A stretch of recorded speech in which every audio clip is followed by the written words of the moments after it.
पिछले वीडियो में हमने डिस्कस किया है स्ट्रक्चर ऑफ ह्यूमन आई को। अब इस वीडियो में हम डिस्कस करने जा रहे हैं द वर्किंग ऑफ ह्यूमन आई। तो चलिए टाइम को ज़्यादा वेस्ट ना करते हुए सीधा टॉपिक पर आते हैं। तो टॉपिक ऑफ डिस्कशन रहेगा वर्किंग ऑफ द ह्यूमन आई। तो ह्यूमन आई के बारे में हम कुछ जान लेते हैं कि ह्यूमन आई जो है ये वर्क करती है लाइक अ कैमरा, जिसका जो प्राइमरी फंक्शन होता है, जो प्राइमरी वर्क होता है इसका, वो होता है लाइट रेस को फोकस करना onto a screen called retina, जहां पर किसी एक ऑब्जेक्ट की इमेज फॉर्म होती है। अब ह्यूमन आई की जो वर्किंग है उसको हम स्टेप बाय स्टेप समझेंगे कि किस तरीके से ह्यूमन आई वर्क करती है। तो जिसमें सबसे पहला स्टेप जो है वो है light entry. Means human eye के अंदर जैसे ही लाइट एंटर होती है तब उसमें किस तरीके से फंक्शनिंग होती है। सो लाइट एंट्री में क्या लिखा है, लाइट फ्रॉम एन ऑब्जेक्ट, किसी ऑब्जेक्ट से आने वाली लाइट या उस ऑब्जेक्ट से रिफ्लेक्ट की हुई light enters the I through cornea. तो ये जो आने वाली लाइट होती है, जो ऑब्जेक्ट से आने वाली लाइट होती है, ये ह्यूमन आई के अंदर कैसे एंटर होती है, थ्रू कॉर्निया। ये कॉर्निया के थ्रू ह्यूमन आई में एंटर होती है। अब कॉर्निया क्या होता है, which is a transparent curved outer surface of the eye. तो कॉर्निया एक आउटर मोस्ट सरफेस होता है ह्यूमन आई का, जो कि ट्रांसपेरेंट और कर्व्ड होता है। अब इसके बाद क्या होता है, तो जैसे ही लाइट कॉर्निया से अंदर आई, अब क्या होगा, the cornea bends the incoming light. अब ये कॉर्निया इस इनकमिंग लाइट को बेंड करेगी, initiating the process of focusing. और यहाँ पे जो प्रोसेस ऑफ फोकसिंग है, जो ह्यूमन आई का मेन काम है, वो यहाँ पर इस स्टेप में स्टार्ट होने लगता है। वर्किंग ऑफ ह्यूमन आई का जो सेकेंड स्टेप है, अब हम उसे डिस्कस करते हैं, जो कि है रेगुलेशन ऑफ लाइट, जिसमें ह्यूमन आई के जो दो पार्ट्स हैं, नेमली प्यूपिल एंड आइरिस, इसमें पार्ट लेते हैं। तो इसमें अब डिस्कस करते हैं इसकी सेकेंड स्टेप को। तो इसमें क्या लिखा हुआ है कि after passing through the cornea, अब ये जो लाइट जिस ऑब्जेक्ट से रिफ्लेक्ट होकर आंख के अंदर आई, ह्यूमन आई के अंदर आई through the cornea, light travels through the pupil. अब ये आई के अंदर जाएगी थ्रू द प्यूपिल, प्यूपिल से होते हुए ये अब आंख के अंदर जाएगी। अब नेक्स्ट स्टेप क्या लिखा है कि द आइरिस। अब ये आइरिस क्या होता है, so iris is the coloured part of the eye. Iris जो होता है ये coloured part of the eye होता है। तो आइरिस क्या करेगा, iris adjust the size of pupil. अब आइरिस प्यूपिल की साइज को according to light intensity adjust करेगा to control the amount of light entering, ताकि आंख के अंदर आने वाली लाइट को कंट्रोल किया जा सके। अब यहां पर दो कंडीशन हो सकती हैं, जिसमें पहली कंडीशन है कि अगर ब्राइट लाइट आंख के अंदर आ रही है तब क्या होगा। तो in case of bright light iris contracts, in case of bright light iris जो है वो कॉन्ट्रैक्ट हो जाएगा, मेकिंग द प्यूपिल स्मॉलर, जिससे क्या होगा, जो साइज ऑफ प्यूपिल है वो स्मॉलर हो जाएगी। अब सेकंड केस जो पॉसिबल है वो है in case of dim light, जब लाइट की इंटेंसिटी कम हो, या फिर कहें कि लो लाइट की कंडीशन में क्या होगा, तो लो लाइट की कंडीशन में जो है आइरिस रिलैक्स हो जाएगा, आइरिस जो है वो रिलैक्स हो जाएगा, एक्सपैंड हो जाएगा, मेकिंग द प्यूपिल लार्जर, जिसके कारण जो प्यूपिल है वो बढ़ जाएगा, उसकी साइज बढ़ जाएगी, जिससे कि ज्यादा से ज्यादा लाइट जो है वो आई के अंदर आ सके। Third step of working of human आई को हम डिस्कस करेंगे, जो कि कहलाता है फोकसिंग, जिसमें आई के जो पार्ट हैं लेंस और सिलेरी मसल्स पार्ट लेते हैं। तो अभी जो लाइट है वो प्यूपिल से होकर अब आंख के अंदर आ चुकी है। तब अब नेक्स्ट स्टेप इसमें क्या होगा कि the light then passes through the lens. अब ये लाइट जो प्यूपिल से होकर अंदर आ चुकी है, ये लेंस के थ्रू पास होगी। अब ये लेंस क्या होता है, लेंस होता है एक ट्रांसपेरेंट कॉन्वेक्स स्ट्रक्चर, जो कि नेचुरल प्रोटीन से मिलकर बना होता है। अगले एक पॉइंट पर चलते हैं, तो क्या होगा कि the lens fine tunes the focus by changing its shape.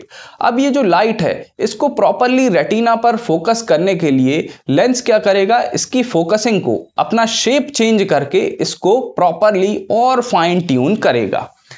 इस प्रोसेस को, ये जो आई लेंस की जो फोकल लेंथ चेंज करने की प्रोसेस है, आई लेंस जो अपना शेप चेंज करता है so that it fine tunes the light on to the retina, ये प्रोसेस कहलाती है पावर ऑफ एकोमोडेशन या फिर सिंपली एकोमोडेशन। पिछले वीडियो में हमने इसको डिस्कस किया है कि the ability of eye to adjust its focal length is called power of accommodation.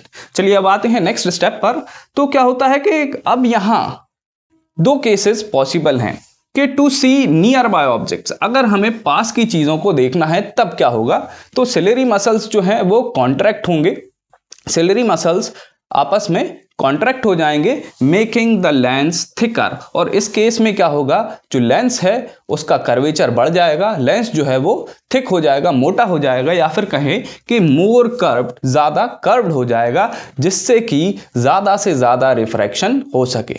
दूसरा केस जो पॉसिबल है वो है कि टू सी डिस्टेंट ऑब्जेक्ट, अगर हमें कोई दूर की चीजें देखनी है तब क्या होगा, तो इस केस में जो सिलेरी मसल्स हैं वो रिलैक्स हो जाएंगे। इसके कारण क्या होगा, इसके कारण जो लेंस है वो थिन हो जाएगा या बहुत पतला हो जाएगा, दूसरे शब्दों में इसको हम कहें तो लेस कर्व्ड हो जाएगा, जिससे कि हम दूर की चीजों को बड़ी आसानी से देख सकेंगे। ह्यूमन आई की वर्किंग के फोर्थ स्टेप पर आते हैं, जो कि है इमेज फॉर्मेशन ऑन रेटिना।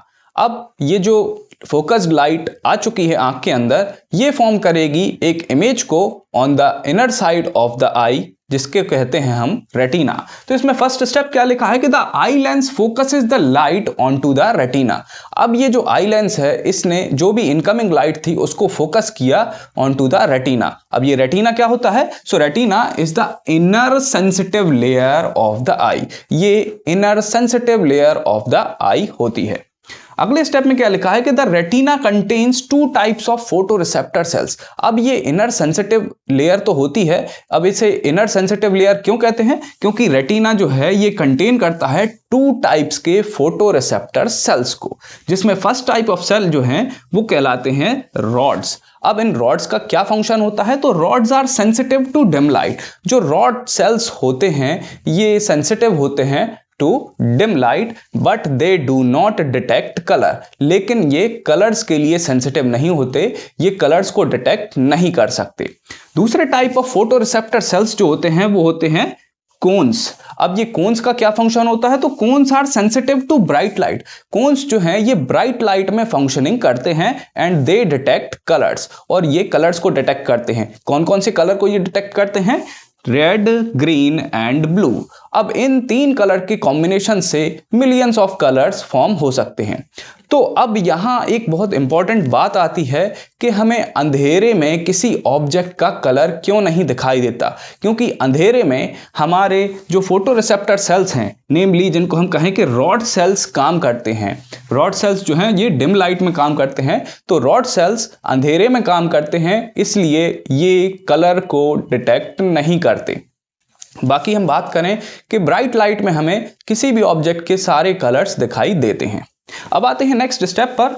तो ये अब नेक्स्ट स्टेप में क्या लिखा है कि the focused light form an inverted and real image on the retina. अब ये जो focused light lens eye lens से होकर आई, अब ये क्या करेगी, ये फॉर्म करेगी एक inverted and real image on to the inner side of the eye, जिसे हम कहते हैं रेटिना। आते हैं फिफ्थ स्टेप पर, जो कि है सिग्नल ट्रांसमिशन, जिसमें ऑप्टिक नर्व जो आई का पार्ट होता है ये इस प्रोसेस में मेन पार्ट निभाता है।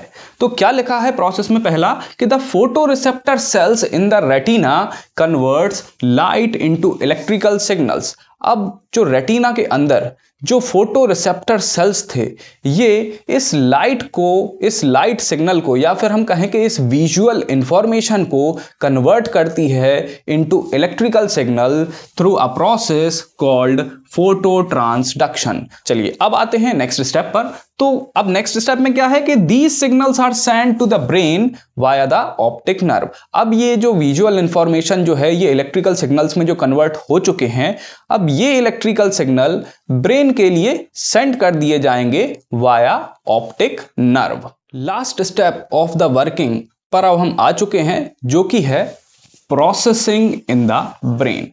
अब ये जो लाइट सिग्नल जो कि इलेक्ट्रिकल सिग्नल में कन्वर्ट हो चुका है और ऑप्टिक नर्व के थ्रू ब्रेन तक पहुंचा दिया गया है, अब इसका क्या होगा चलिए जानते हैं। सो द ब्रेन, अब यहां पर ब्रेन के अंदर क्या हो रहा है, particularly the visual cortex, brain का एक पर्टिकुलर पार्ट है जिसे हम कहते हैं विजुअल कॉर्टेक्स, जो कि कहां लाई करता है, इन द ऑक्सीपिटल लोब। तो ब्रेन का जो विजुअल कॉर्टेक्स है, अब ये इन इलेक्ट्रिकल सिग्नल्स को प्रोसेस करेगा ताकि हम ये इंटरप्रेट कर पाएं कि जो ऑब्जेक्ट है उसका शेप क्या है, उस ऑब्जेक्ट का कलर क्या है, उस ऑब्जेक्ट की डिस्टेंस कितनी है और वो ऑब्जेक्ट मोशन में है या नहीं।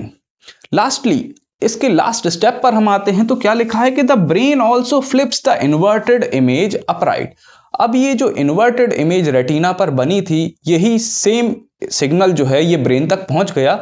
अब ब्रेन क्या करेगा, इस इन्वर्टेड इमेज को अगेन फ्लिप कर देगा ताकि एक अपराइट इमेज, मींस एक सीधी इमेज हमें दिखाई दे सके, this allowing us to see the objects correctly, और हमें जो ऑब्जेक्ट जिस तरीके से रखी है उसी तरीके से दिखाई दे सके। लास्टली अब हम डिस्कस करने जा रहे हैं कुछ की फीचर्स को जो कि आई के वर्किंग से रिलेटेड हैं। तो जिसमें पहला फीचर जो है वो है binocular vision.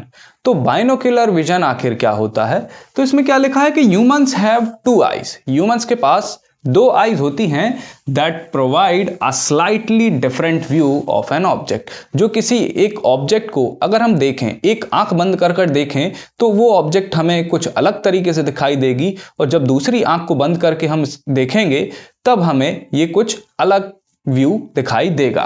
So this helps in perceiving the depth and creating a 3D view, जिसके कारण क्या होता है, दो आंख होने के कारण क्या होता है, हम उस ऑब्जेक्ट को किस तरीके से परसीव करते हैं, किस तरीके से समझते हैं, उसमें एक डेप्थ इफेक्ट और एक 3D व्यू हमें उस ऑब्जेक्ट का दिखाई देता है। नेक्स्ट जो की फीचर है वो है persistence of vision. Persistence of vision क्या होता है, so the retina retains the image for 1/16 of a second. Retina जो होता है वो किसी इमेज को रिटेन करके रखता है, याद रखता है for a duration of 1/16 of a second. एक सेकेंड के 1/16वें भाग टाइम के लिए रेटिना जो है ये इमेज को अपनी याददाश्त में रखता है। इसके कारण क्या होता है, this is why we perceive smooth motion in movies and videos, जिसके कारण जो हम मूवीज या फिर वीडियोज देखते हैं उसमें हमें स्मूथ मोशन दिखाई देता है।